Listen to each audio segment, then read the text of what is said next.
Welcome back to the channel, guys. Today we're going to be replacing the battery on this Samsung Galaxy Tab S4.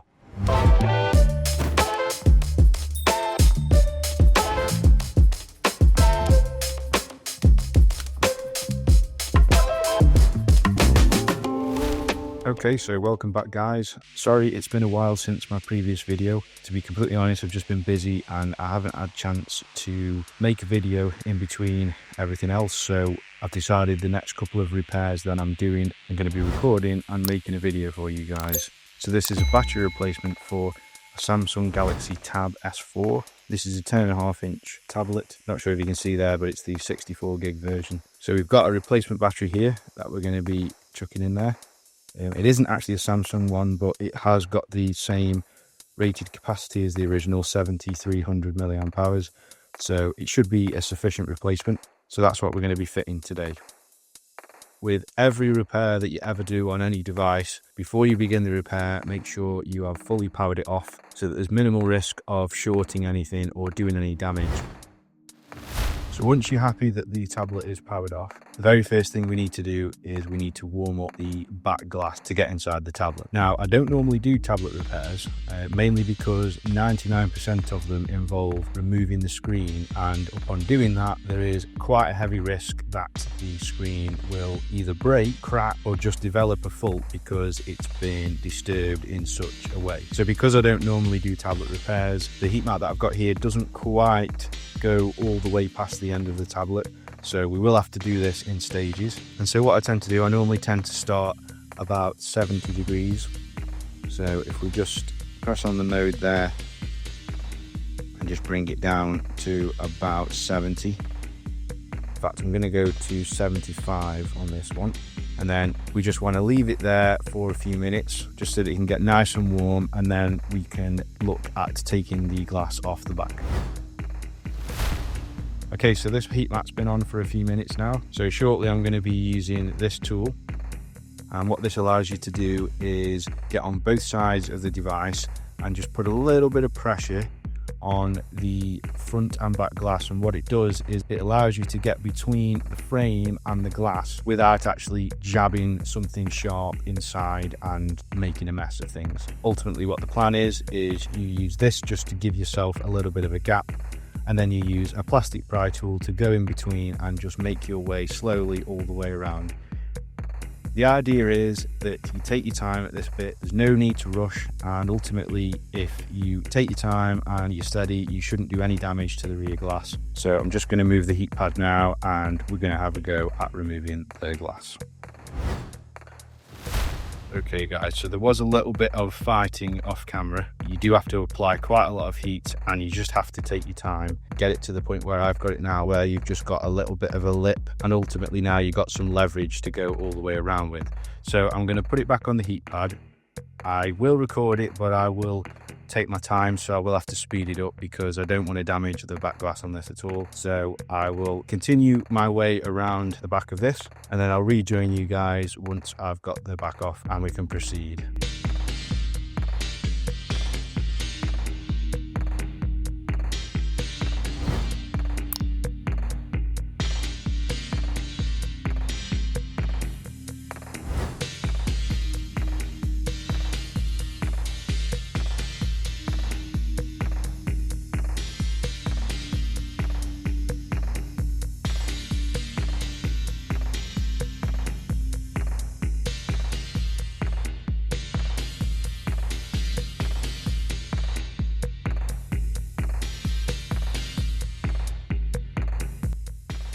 Okay then guys, so I believe I have gone all the way around now, and because I've kept these guitar picks in and also the back of a battery film, I was able to prevent it from sticking back down. So I should just be able now just to lift this up, hear it peeling up now.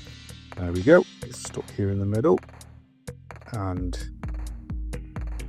there we go. So we've removed the back glass without doing any damage to it, and there are some bits of thermal related things going on there, so it's a good job that we've kept that in one piece. So the process from this point is fairly simple. There are just two things we need to disconnect first: this flex cable here, and also this one here that connects the daughter board at the bottom. So if we just do that first with a plastic pry tool. So these two are disconnected, they just sat relaxed at the moment. So the next thing we need to do is we need to disconnect the battery. Now to do that, we do need to lift this tab up here, bend it up slightly and just get under there. So looking from the top down, as you can see, it's just in there. So if we just get our tool in there, should just be able to get underneath it, and then it should just come straight out. As you can see, we've now released it and it's there.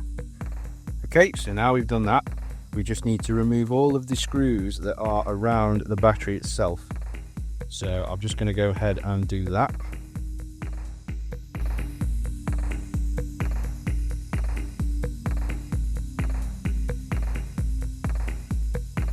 Okay, so once you're positive you've removed all the screws, the battery should just lift out. So we just go to the battery connector there, we should just be able to grab it by that, and as you can see, it begins to lift. And just make sure you're not taking anything with you that you don't need to. And there we go, lift it straight out, and there's your original battery. So now in reverse, we have our replacement battery here. We just want to drop it under the existing flex cables as before, just like that. Just make sure this flex cable is above it again. There we go. Should find it drops straight back in like that. So we just put the screws back in now.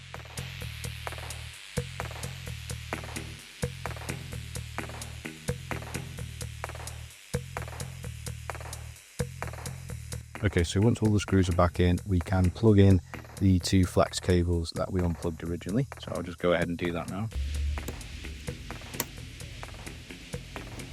Okay, and now the kind of tricky bit, because we're going to have to get that connector back under there and connected to the board again. So if we just go ahead and tuck it back under.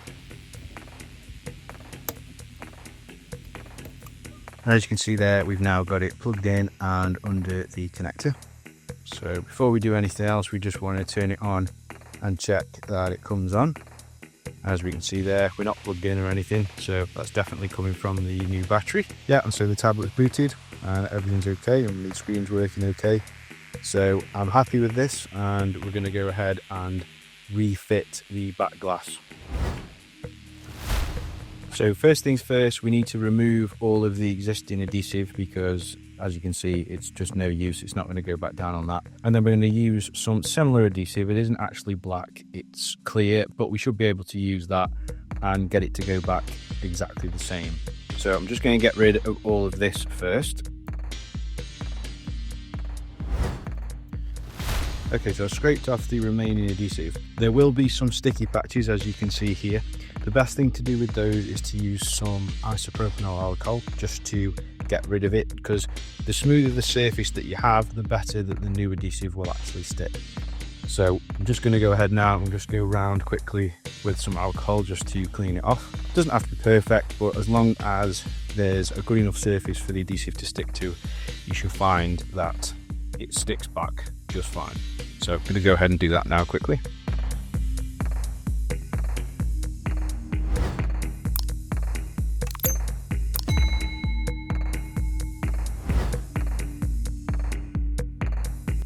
Okay, so once you've cleaned the majority of the adhesive off, you should find it's fairly smooth around the edges now, and it should be perfect for sticking back to the tablet. So for the next stage, I'm using 3M 9485 double-sided tape. As you can see, I've already started. I'm just cutting some pieces around the side just so that we can get this stuck back down. And the only things you've got to watch for is, for example, here where I've jumped over, as of the original adhesive went round like so. Obviously I'm not going to be spaghettiing all over the place, but you've just got to make sure you do jump across, for example, that bit there which is slightly raised, and there is another bit there that's raised. As long as you miss those raised bits, you should be okay. But I'm just going to continue sticking down now, just cutting and sticking, and I'm just going to go all the way around the edge so we can get this stuck back on.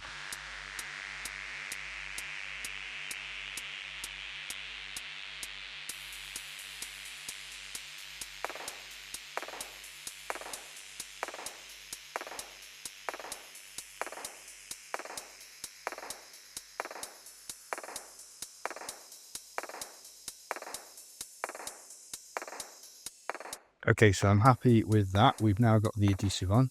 we just need to remove the other side of the adhesive so that we're ready for it to stick down. So I'll just go ahead and do that.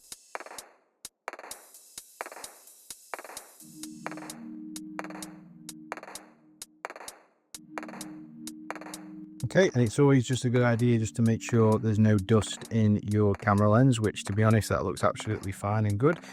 And the same on this side. And then the final thing is to just make sure all of your flex cables are still plugged in, which they are, and that everything looks okay. And then once you're ready, we're just going to take the lid and we're going to position it on top the right way, of course, and just drop it on like so.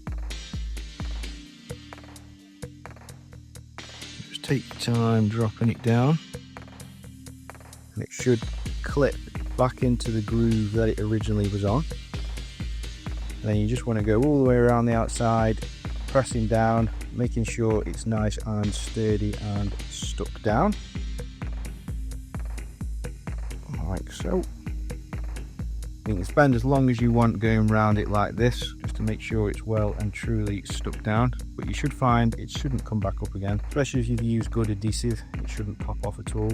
I've been lucky this time, but if you do have any overhanging adhesive, just make sure you get rid of any excess that's hanging out. Just cut it off or clean it off and you should be okay. So I believe that's done. Let's just double check that it's all still working.